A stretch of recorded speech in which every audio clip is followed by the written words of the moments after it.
Bien, así empezó todo. Soy padre soltero, de 41 años, y solo intento salir adelante y ser un buen padre para mi hija, que ahora tiene 16. Siempre habíamos sido muy unidos, o al menos eso creía. Hacía lo que podía para estar ahí para ella, organizaba noches de cine, ayudaba con las tareas del colegio, era alguien en quien podía confiar. Todo parecía bastante normal, o tan normal como puede serlo criar a un adolescente. Una noche, mi hija preguntó si su amiga, llamémosla C, podía quedarse a dormir. No le di mucha importancia. C llevaba casi un año con nosotros, y ella y mi hija parecían inseparables. Hacían todas las cosas típicas de las adolescentes: ver películas, pedir demasiada pizza, hablar en voz alta hasta la madrugada. Pensé que era una pijamada normal. Vinieron, todo parecía ir bien, pedimos pizza, eligieron una película que no conocía y se instalaron. Alrededor de la medianoche me fui a la cama esperando no verlas hasta la mañana siguiente. Unas horas después me levanté para ir al baño. Mi casa es pequeña, está a un paso de mi habitación. Pensé en volver a la cama y ya. Pero cuando abrí la puerta del baño para volver, ella estaba ahí mismo, en el pasillo, con cara de esperarme. Tenía una mirada incómoda, demasiado intensa, ¿sabes? Pensé que solo necesitaba ir al baño, así que le dije: «Oye, es todo tuyo», e intenté pasar junto a ella. Entonces se abalanzó.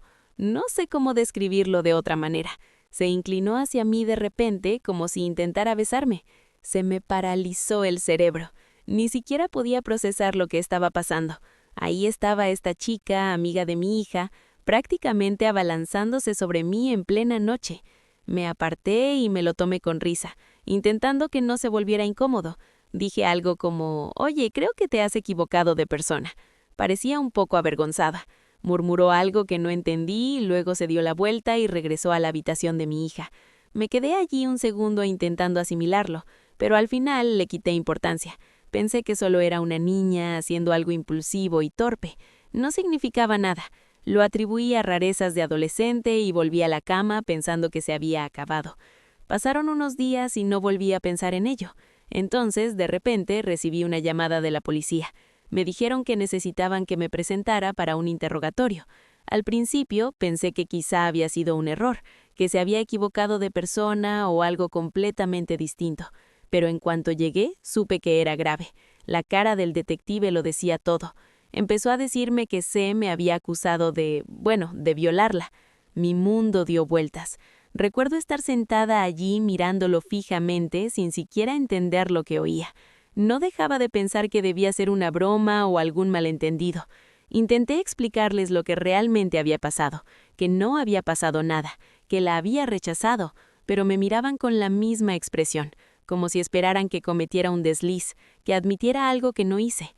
Lo repasé todo una y otra vez. Les conté lo del pasillo, cómo intentó besarme, cómo me lo había tomado a risa y me había acostado, pero insistían, pidiendo detalles, cuestionando cada detalle que decía, como si buscaran lagunas. Sabía que era inocente, pero me trataban como si ya me hubieran condenado. Entonces preguntaron por qué se inventaba algo así. No tenía respuesta. ¿Cómo iba a saberlo? No sabía qué le pasaba por la cabeza esa noche. No podía explicar por qué había convertido algo tan inocente en algo horrible. Intenté mantener la calma, pero cuanto más me interrogaban, más atrapada me sentía, como si estuvieran construyendo un caso en mi contra basándose únicamente en su palabra. Cuando finalmente me dejaron ir, salí en un día. Me sentía mal, como si toda mi vida se derrumbara y no pudiera hacer nada para detenerlo.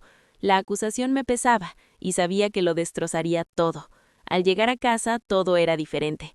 Estaba agotada, con la mente acelerada, aún incapaz de creer lo que estaba pasando. Pensé que quizá mi hija se daría cuenta. No, no podía ser verdad. Me conocía, ¿verdad? Pero cuando intenté contactarla, nada. Silencio total. Después de un día o dos, por fin supe de ella, pero no de la forma que esperaba. Me había cortado el contacto, me había bloqueado en redes sociales, todo. Y para colmo, publicó esto. Una sola línea que decía algo así, como «cree en las mujeres». Eso fue todo, nada más. Solo esa línea. No puedo ni empezar a explicar cuánto me dolió. porque ahí estaba yo luchando contra esas acusaciones ridículas y mi propia hija prácticamente me había descartado. Pero no me rendí.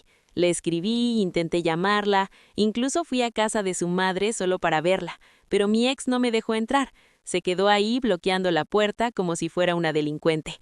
Y aunque no dijo mucho, pude ver en sus ojos que ella también lo creía. Y eso fue como un puñetazo al estómago. Esta era la mujer con la que compartí mi vida, la madre de mi hija, mirándome como si fuera un monstruo. Entonces su hermano, un tipo que siempre ha actuado como si me guardara rencor, decidió tomar cartas en el asunto.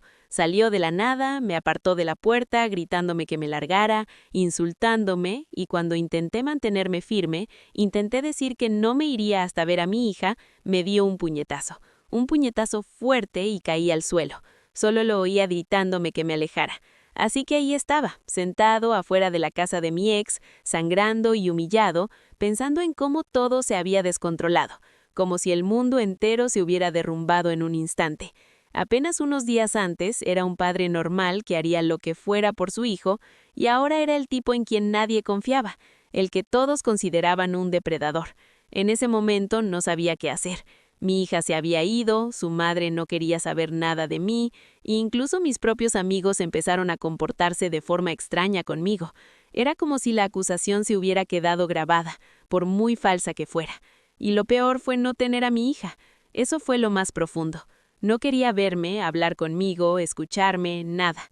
Y entonces comprendí que para ella yo ya no era su padre, solo era alguien con quien no quería saber nada.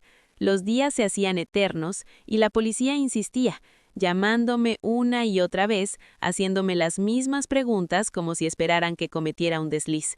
Cada vez les decía la verdad y cada vez salía sintiéndome como si hubiera perdido una parte de mí. Luego volví a una casa vacía sabiendo que mi hija me consideraba una especie de monstruo, y eso me estaba matando. Apenas dormía, y cuando lo hacía me despertaba empapado de suedo crío, pensando en lo que la gente podría estar diciendo a mis espaldas, preguntándome si mi hija iba a divulgar esto y cómo lo superaría. Nunca me había sentido tan solo en mi vida. Todo mi ser quería ir con ella y hacerle entender, y me repetía que si tan solo pudiera hablar con ella, tal vez entraría en razón, pero cada vez que lo intentaba, recordaba la mirada en su rostro cuando me bloqueaba. Esa mirada de asco total, como si ya no fuera el hombre que la crió, era como si ahora fuera invisible para ella, borrado de su vida en un solo movimiento. Y todo lo que podía hacer era esperar y desear que de alguna manera la verdad saliera a la luz. Pero estar sentado allí solo con todo se volvió en mi contra. Sentía que esa verdad nunca saldría a la luz.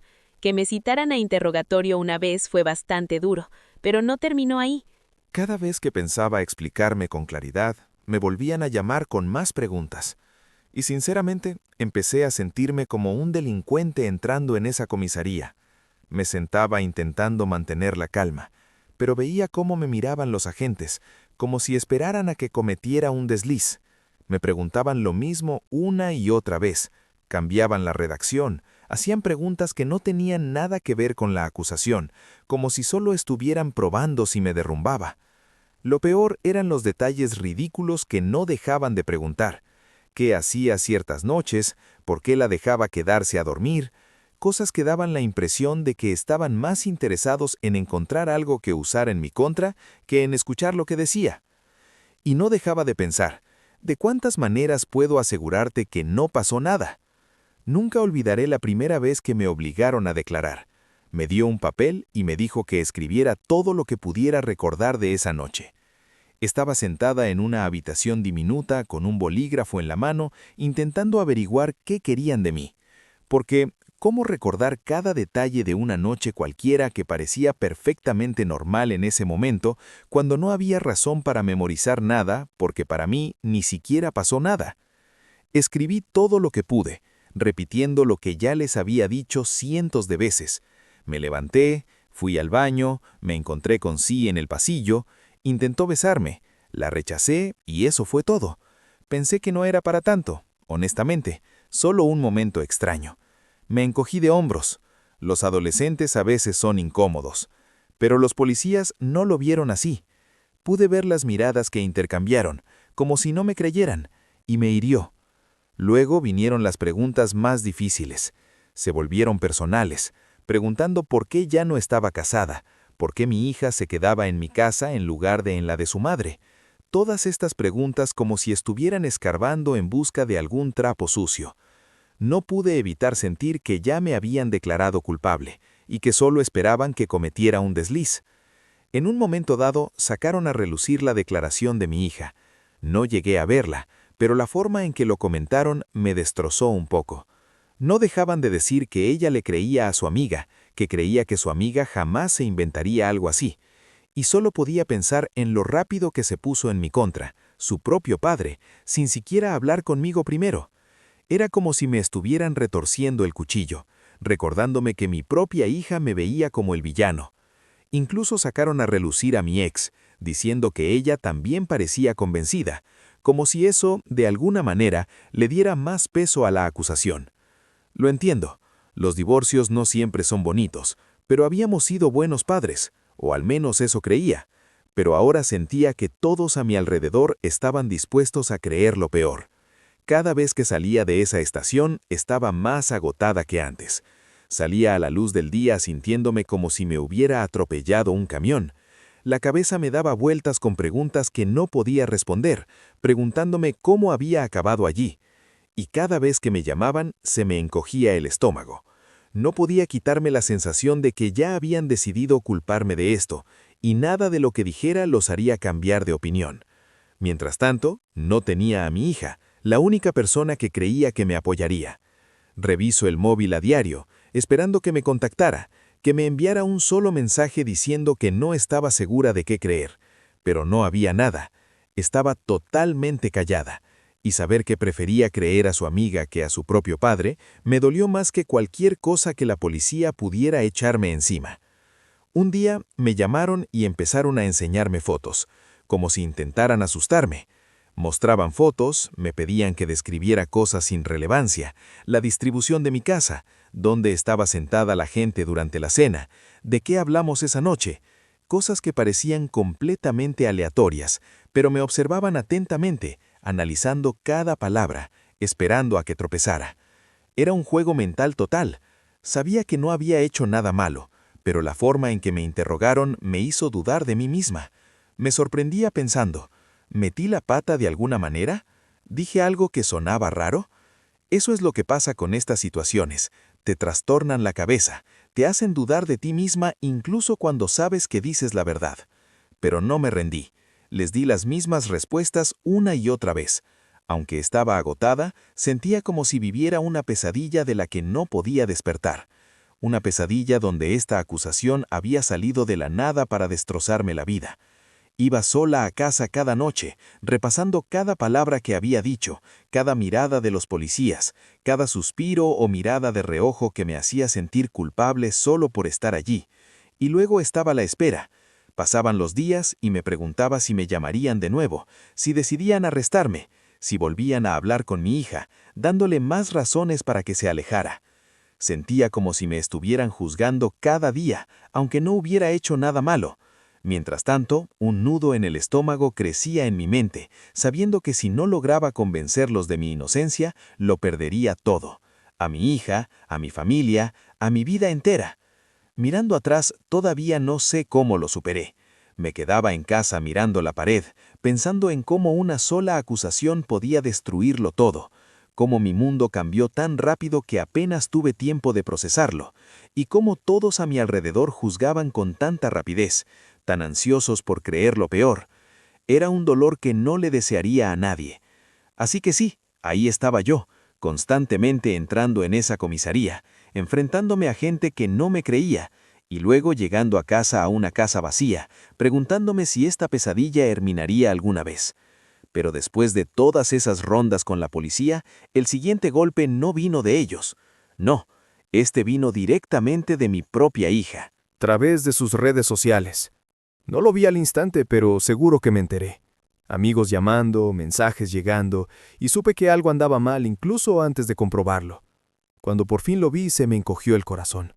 Ahí estaba, justo arriba de su página. Creé en las mujeres. Solo esas 2 palabras, publicadas como una especie de insignia, un pequeño guiño a todos los que la seguían. Y esa línea me impactó más que cualquier otra cosa. Mi culpabilidad sin siquiera decir mi nombre.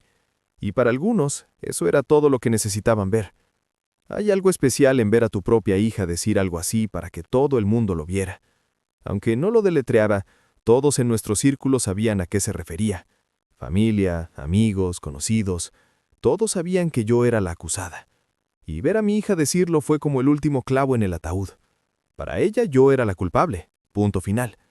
Siendo sincera, me quedé mirando esa publicación demasiado tiempo, como si tal vez si me fijaba bien, tendría sentido o cambiaría de alguna manera. Se sintió como una traición en estado puro.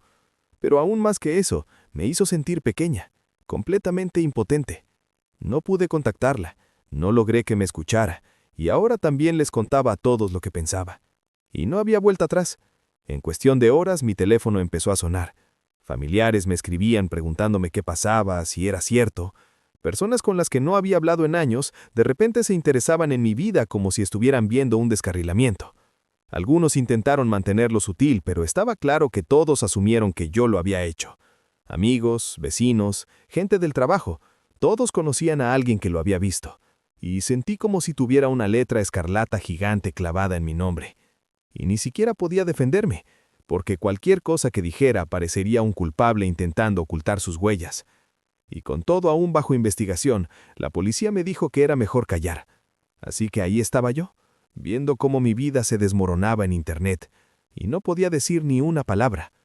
Luego llegaron los mensajes, algunos de completos desconocidos, gente acusándome, llamándome todo tipo de apodos desagradables, diciéndome que era un monstruo.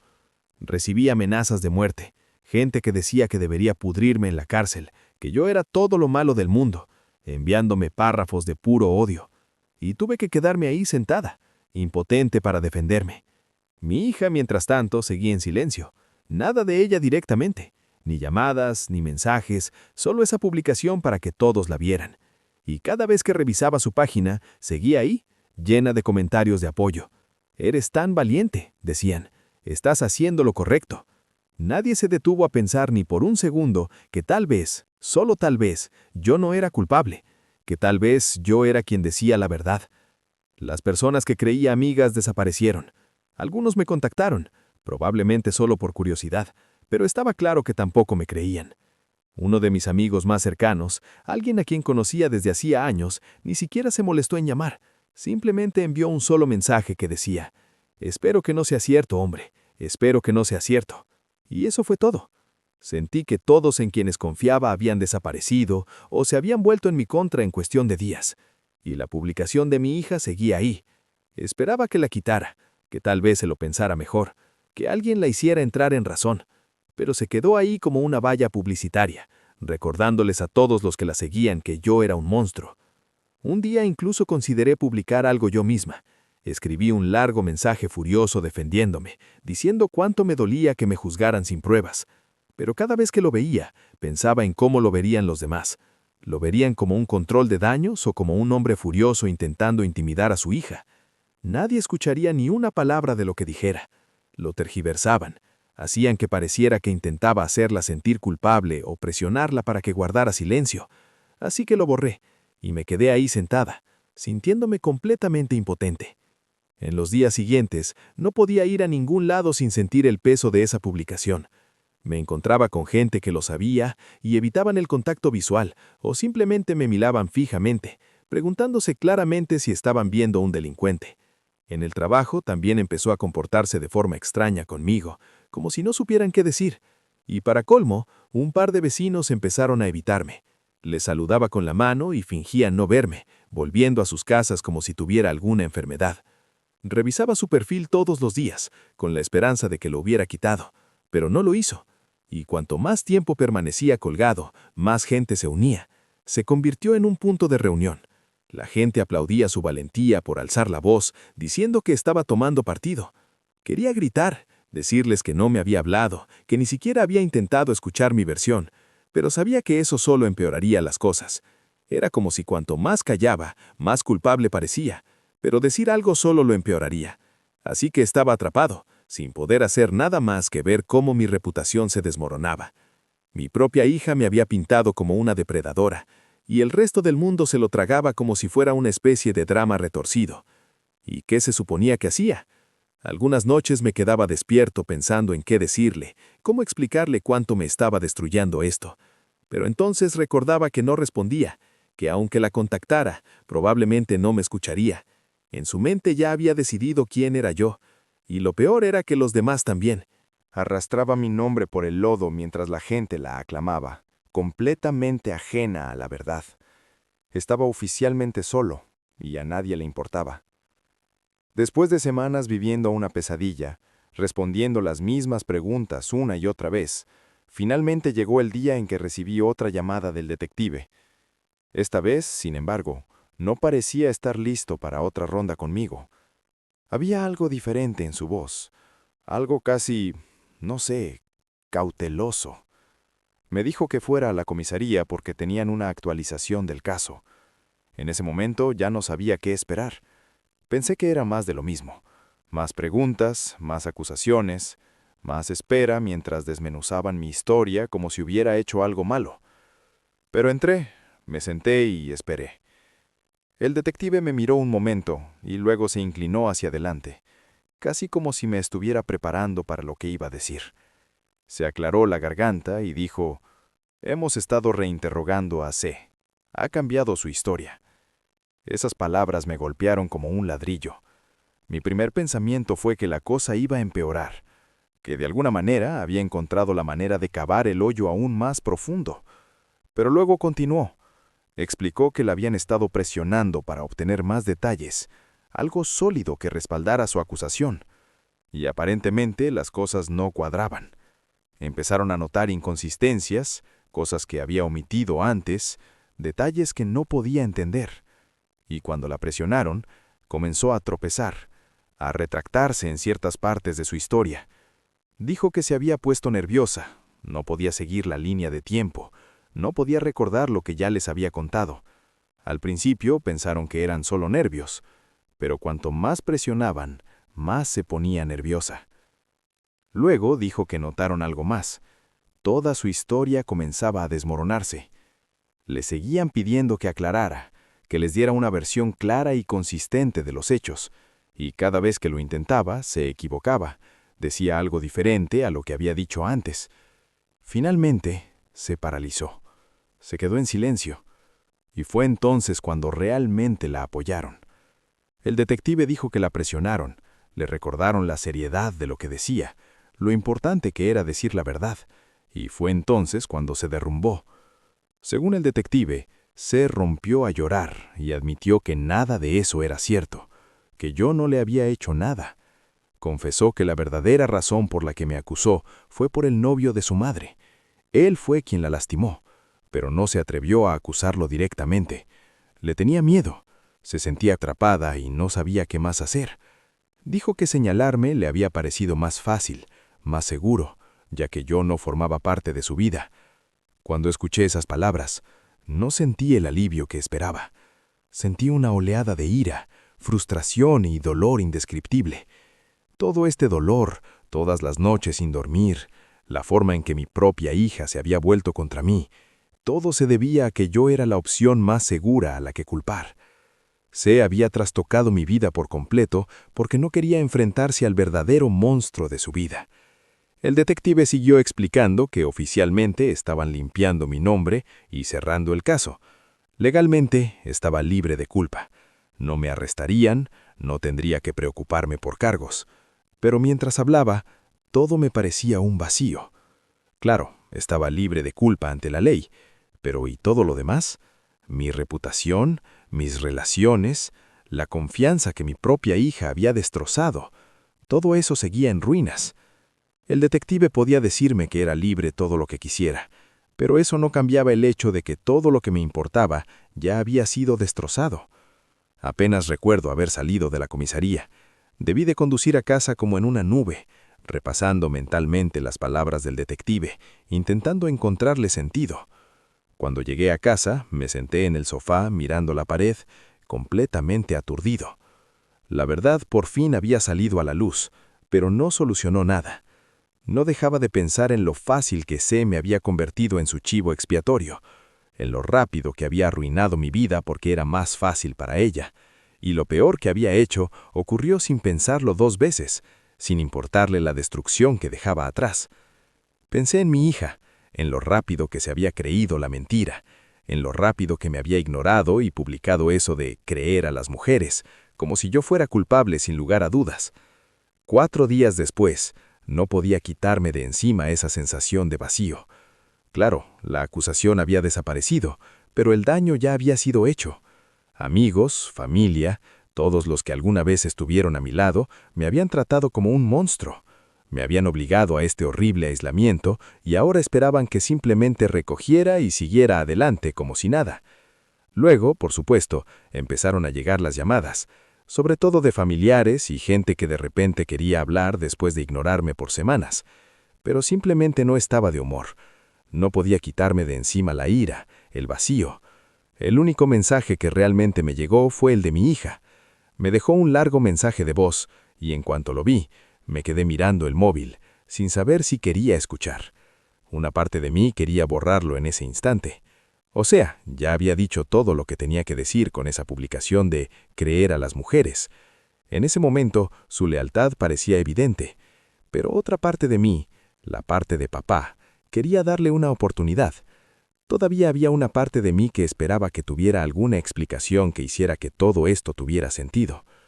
Le di a play y su voz sonó temblorosa y vacilante. Empezó diciendo, «Papá, lo siento». De inmediato sentí esa punzada de dolor de nuevo. Lo siento, lo sentía. Se suponía que eso cubriría las semanas de infierno que había pasado. Sin embargo, seguí escuchando, aunque cada palabra era como sal en la herida. Habló de que C era su mejor amiga, de lo unidas que eran y de cómo sentía que tenía que creerle. Dijo algo así como, «No pensé que alguien mintiera sobre algo así, especialmente alguien en quien confiaba tanto». Su voz se quebró y pude oírla llorar. Al final me contó todo lo que me extrañaba, lo asustada y confundida que había estado y lo culpable que se sentía. Ojalá pudiera decir que me hizo sentir mejor. Ojalá pudiera decir que oírla disculparse me quitó todo el dolor y la ira que llevaba encima, pero no fue así. Solo podía pensar en lo rápido que me había dejado en evidencia. No dudó. No, «Papá, ¿podemos hablar?» Nada. Había escuchado una acusación y pasó directamente a condenarme, convirtiéndome en el monstruo de la historia. Su mensaje de voz terminó diciendo que quería venir a verme y hablar cara a cara. Dijo que necesitaba verme para arreglar las cosas. No dejaba de repetir lo mucho que lo sentía, como si repetirlo lo arreglara todo, pero solo me hizo sentir aún más vacío. Escuchar su voz, saber que ahora estaba sufriendo, no me trajo ninguna satisfacción. No deshacía el hecho de que ya había decidido que yo era el culpable antes de que nadie tuviera la oportunidad de investigar. Esa noche me senté en el sofá, con el teléfono en la mano, mirando su nombre en mi agenda. No dejaba de preguntarme si debía darle una oportunidad, dejar que viniera a intentar explicarse en persona. Pero cada vez que lo pensaba, sentía que se levantaba un muro. No podía quitarme de encima la traición. Mi propia hija me había juzgado sin dudarlo. Y ahora, después de todo, quería hablar. Sobre las 8 llamaron a mi puerta. Ni siquiera tuve que mirar. Sabía que era ella. Llevaba todo el día enviando mensajes, diciendo que venía de camino y preguntándome si por favor la dejaba entrar. Pero cuando oí su voz suplicante al otro lado de la puerta, no me atreví a responder. Me quedé allí sentada, sintiendo una mezcla de rabia y tristeza. Se quedó afuera un rato, llamando a la puerta y llamándome. La oía decir desde el otro lado, «Papá, por favor, necesito hablar contigo». Pero no podía. Todo mi ser quería abrir la puerta, abrazarla, perdonarla, decirle que todo estaría bien. Pero entonces recordaba todas esas noches que pasé solo, sabiendo que ella había decidido creer lo peor de mí. Era como si estuviera atrapado entre ser su padre y ser un extraño al que había lastimado. Y no sabía cuál de las dos cosas debía ser. Después de un tiempo se fue, y pensé que quizá ahí se acabaría todo. Pero los mensajes seguían llegando. Me escribía largas disculpas, diciendo que no podía creer lo que había hecho, cuánto lo sentía, que necesitaba arreglar las cosas. Quería creerle, creer que lo sentía de verdad, pero ¿cómo podía? Después de todo, no se suponía que debía borrarlo todo. No fue solo un error, fue una decisión que había tomado una y otra vez. Durante semanas me ignoró, me bloqueó e incluso publicó que creía la acusación de su amiga sin pensarlo 2 veces. Y ahora quería borrón y cuenta. No podía entender cómo podía siquiera pedir eso, y mucho menos esperarlo. En un momento dado me envió un mensaje diciendo, «Papá, por favor, no me odies». Y eso me afectó más de lo que esperaba. La verdad es que no la odio. Nunca podría. Es mi hija, y aunque me arrancó el corazón, todavía la quiero. Eso fue lo que me dolió tanto al principio. Si hubiera sido una persona cualquiera, habría sido más fácil quitármela de encima. Pero era mi hija, la única persona en el mundo que creía que me apoyaría pase lo que pase. Pasé muchas noches pensando si debía perdonarla, si podía dejarla volver a mi vida sin sentir ese constante aguijón de la traición. Pero cada vez que lo pensaba, recordaba la mirada en sus ojos cuando me bloqueó, la frialdad en su voz cuando dijo que no quería hablar. Esos recuerdos se me quedaron grabados a fuego, y ninguna disculpa parecía disiparlos. Así que guardé silencio. No me atreví a responder sus mensajes ni a contestar el teléfono cuando llamaba. No sabía si algún día estaría listo para tener esa conversación, para volver a dejarla entrar. Necesitaba tiempo, espacio para procesar todo sin sentir que tenía que perdonarla de inmediato. Sé que podría parecer que soy el malo, que estoy siendo demasiado duro, pero después de todo lo que había pasado, sentía que merecía un momento para respirar, para recomponerme sin apresurarme a un perdón que no estaba listo. Ella ya había seguido adelante, ya sentía que había hecho su parte al disculparse, pero para mí el daño seguía fresco. Al final le envié un mensaje corto. Le dije que necesitaba espacio, que no podía verla ahora mismo y que la contactaría cuando estuviera listo. No era la respuesta que ella quería y sabía que probablemente la lastimaba, pero era la verdad. No estaba lista para abrir esa puerta otra vez. Todavía no. Y tal vez, solo tal vez, estaba bien. Del lado de mi hija. No lo dijo directamente, pero sus mensajes lo dejaron claro. Me envió mensajes largos sobre lo difícil que debía ser esto para mi hija, lo culpable que se sentía, cómo necesitaba ser mejor persona, más persona. Ella fue quien me había dejado plantado. Por mucho que intentara explicárselo, mi hermana insistía en lo mismo. Es joven, estaba asustada, quería gritar. Todos actuaron como si yo fuera el que exageraba, como si tuviera que dejar de lado todo mi dolor y mi ira porque es mi hija. Mi hermana incluso tuvo el descaro de decir, si no la perdonas, la perderás para siempre. Fue ella quien me dejó, me bloqueó, quien publicó sobre mi culpabilidad antes de que tuviera la oportunidad de defenderme. Pero ahora que se sentía culpable, se suponía que debía dejarla entrar sin cuestionamientos. Mi madre volvió a llamar al día siguiente, intentando otro enfoque. Insistió en que la familia es todo lo que tenemos y que esta es una lección para mi hija. ¿Una lección? Sigo intentando volver a sentirme normal. Sigo viviendo con las cicatrices emocionales de todo esto, y ella actúa como si fuera una especie de lección de vida para mi hija. Fue como si todos vieran esto como una oportunidad de aprendizaje para ella y una pequeña molestia para mí. Y luego estaba mi exesposa. No había tenido mucha información directa de ella desde que empezó todo esto, lo cual, la verdad, me parecía bien. Pero de repente también me estaba saturando el teléfono. Me dejó un mensaje de voz diciendo que teníamos que sentarnos en familia y resolver esto. Sí, como si fuera así de fácil. La razón por la que estaba en este lío era porque ella también decidió creerse las acusaciones sin cuestionarlas. No me dejó entrar en casa, no escuchó ni una palabra de lo que dije, y ahora cree que podemos tener una reunión familiar para arreglar las cosas. Lo admito. Oír a todos arremeter contra mí de esa manera me hizo sentir que estaba perdiendo la cabeza. Todavía cargaba con todo ese dolor, toda esa rabia, y todos a mi alrededor actuaban como si yo fuera la que alargaba las cosas, como si tuviera que seguir adelante. No paraban de decirme cosas como, es solo una niña y no sabía nada más, pero eso no era excusa para mí. Ella sabía lo suficiente como para ir a las redes sociales y acusarme sin pensarlo 2 veces. Ella sabía lo suficiente como para cortarme, bloquearme, dejarme fuera. Sabía lo que hacía, y ahora que se acabó, todos fingen que es inocente. Mi tía incluso se involucró. Creo que tiene buenas intenciones, pero siempre ha sido de esas personas que buscan la paz a cualquier precio. Me envió un largo correo electrónico sobre lo importante que es sanar como familia y cómo debería dar un ejemplo de perdón. Honestamente, leer ese correo me dio asco.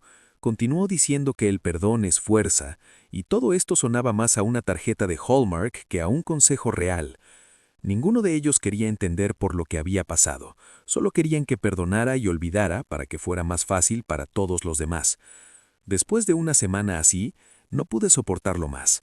Le escribí a mi madre y a mi hermana en el chat grupal familiar y les dije que necesitaba espacio. Dije, entiendo que estés preocupada por mi hija, pero debes entender que yo también estoy herida. No puedo dejar que esto pase de la noche a la mañana. Pensé que tal vez lo respetarían, tal vez se calmarían y me darían tiempo para comprender mis propios sentimientos. Pero no. Mi madre insistió, diciendo que guardar rencor solo me haría daño a largo plazo. Insistía en que debía ser un buen ejemplo a seguir, y eso solo me hizo sentir peor. No guardaba rencor, solo intentaba sanar, intentaba lidiar con todo lo que había pasado, pero me hicieron parecer terca o mezquina. Entonces mi hermana intervino y me dijo que debía pensar en el largo plazo y en cómo podría arrepentirme de haber alejado a mi hija. Era como si todas hubieran ensayado el mismo guión, diciéndome una y otra vez que la perdería si no la perdonaba ahora. De inmediato, nadie se detuvo a pensar en lo que ya había perdido, en lo que me había hecho pasar, en lo que se sentía estar completamente sola en esto. Terminé silenciando el chat grupal por unos días solo para tener un poco de paz, pero incluso entonces encontraron maneras de comunicarse. Mi mamá vino a casa una noche, simplemente apareció en mi puerta como si fuera una visita casual. Me sentó y me dio un discurso completo sobre dejar ir la ira. Incluso dijo, te sentirás mucho mejor cuando la perdones. Tal vez tenga razón, tal vez el perdón te haga sentir bien algún día, pero no ahora, no cuando todo sigue tan sensible. Mi tía llamó esa misma noche, diciendo que todos estaban preocupados por mí. Me sentí como un disco rayado, diciéndole una y otra vez que solo necesitaba espacio, pero ella insistió, no dejes que esto destruya a la familia, no dejes que esto destruya a la familia. La familia ya se había desmoronado en el instante en que todos creyeron que era culpable. El daño ya estaba hecho, y no era mi responsabilidad arreglarlo solo porque se sintieran culpables. Ahora, al final de la semana, estaba simplemente cansada. Cansada de dar explicaciones, cansada de justificar mis sentimientos, cansada de que todos insistieran en que debía ser más persona. No dejaba de pensar que ninguno de ellos me había dado una oportunidad cuando salieron las acusaciones. Todos habían asumido lo peor, igual que mi hija. Pero ahora querían que yo fuera la que arreglara las cosas para que les fuera más fácil a ellos. Al final, decidí mantener mis límites. Les dije que no estaba lista, que no sabía cuándo lo estaría y que debían respetarlo. Y sinceramente, fue muy difícil contraatacar a mi propia familia, a gente en la que siempre había confiado. Pero sabía que si cedía ahora, si perdonaba antes de estar lista, solo cargaría con aún más dolor. Tal vez algún día me sienta diferente, tal vez algún día pueda abrir esa puerta de nuevo, pero por ahora solo necesito tiempo. Y si no pueden entenderlo, quizás nunca me entendieron del todo. En la última actualización, después de todo, me di cuenta de que Empezó diciendo, papá, lo siento. De inmediato, sentí esa punzada de dolor de nuevo. Lo siento, lo sentía. Se suponía que eso cubriría las semanas de infierno que había pasado. Sin embargo, seguí escuchando, aunque cada palabra era como sal en la herida. Habló de que C era su mejor amiga, de lo unidas que eran, y de cómo sentía que tenía que creerle. Dijo algo así como, no pensé que alguien mintiera sobre algo así, especialmente alguien en quien confiaba tanto. Su voz se quebró y pude oírla llorar. Al final me contó todo lo que me extrañaba, lo asustada y confundida que había estado y lo culpable que se sentía. Ojalá pudiera decir que me hizo sentir mejor. Ojalá pudiera decir que oírla disculparse me quitó todo el dolor y la ira que llevaba encima, pero no fue así. Solo podía pensar en lo rápido que me había dejado en evidencia. No dudó. No, papá, ¿podemos hablar? Nada. Había escuchado una acusación y pasó directamente a condenarme, convirtiéndome en el monstruo de la historia. Su mensaje de voz terminó diciendo que quería venir a verme y hablar cara a cara. Dijo que necesitaba verme para arreglar las cosas. No dejaba de repetir lo mucho que lo sentía, como si repetirlo lo arreglara todo, pero solo me hizo sentir aún más vacío. Escuchar su voz, saber que ahora estaba sufriendo, no me trajo ninguna satisfacción. No deshacía el hecho de que ya había decidido que yo era el culpable antes de que nadie tuviera la oportunidad de investigar. Esa noche me senté en el sofá, con el teléfono en la mano, mirando su nombre en mi agenda. No dejaba de preguntarme si debía darle una oportunidad, dejar que viniera a intentar explicarse en persona. Pero cada vez que lo pensaba, sentía que se levantaba un muro. No podía quitarme de encima la traición. Mi propia hija me había juzgado sin dudarlo, y ahora, después de todo, quería hablar. Sobre las 8 llamaron a mi puerta. Ni siquiera tuve que mirar, sabía que era ella. Llevaba todo el día enviando mensajes, diciendo que venía de camino y preguntándome si por favor la dejaba entrar. Pero cuando oí su voz suplicante al otro lado de la puerta, no me atreví a responder. Me quedé allí sentada, sintiendo una mezcla de rabia y tristeza. Se quedó afuera un rato, llamando a la puerta y llamándome. La oía decir desde el otro lado, «Papá, por favor, necesito hablar contigo». Pero no podía. Todo mi ser quería abrir la puerta, abrazarla, perdonarla, decirle que todo estaría bien. Pero entonces recordaba todas esas noches que pasé solo, sabiendo que ella había decidido creer lo peor de mí. Era como si estuviera atrapado entre ser su padre y ser un extraño al que había lastimado. Y no sabía cuál de las dos cosas debía ser. Después de un tiempo se fue, y pensé que quizá ahí se acabaría todo. Pero los mensajes seguían llegando. Me escribía largas disculpas, diciendo que no podía creer lo que había hecho, cuánto lo sentía, que necesitaba arreglar las cosas. Quería creerle, creer que lo sentía de verdad, pero ¿cómo podía? Después de todo, no se suponía que debía borrarlo todo. No fue solo un error, fue una decisión que había tomado una y otra vez. Durante semanas me ignoró, me bloqueó e incluso publicó que creía la acusación de su amiga sin pensarlo 2 veces. Y ahora quería borrón y cuenta. No podía entender cómo podía siquiera pedir eso, y mucho menos esperarlo. En un momento dado me envió un mensaje diciendo, «Papá, por favor, no me odies». Y eso me afectó más de lo que esperaba. La verdad es que no la odio. Nunca podría. Es mi hija, y aunque me arrancó el corazón, todavía la quiero. Eso fue lo que me dolió tanto al principio. Si hubiera sido una persona cualquiera, habría sido más fácil quitármela de encima.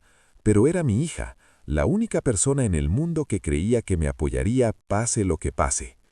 Pasé muchas noches pensando si debía perdonarla, si podía dejarla volver a mi vida sin sentir ese constante aguijón de la traición.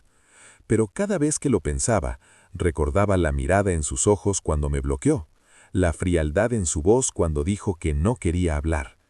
Esos recuerdos se me quedaron grabados a fuego, y ninguna disculpa parecía disiparlos. Así que guardé silencio. No me atreví a responder sus mensajes ni a contestar el teléfono cuando llamaba. No sabía si algún día estaría listo para tener esa conversación, para volver a dejarla entrar. Necesitaba tiempo, espacio para procesar todo sin sentir que tenía que perdonarla de inmediato.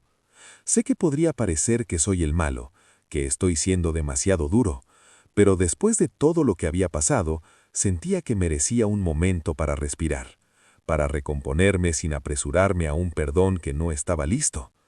Ella ya había seguido adelante, ya sentía que había hecho su parte al disculparse, pero para mí el daño seguía fresco. Al final le envié un mensaje corto.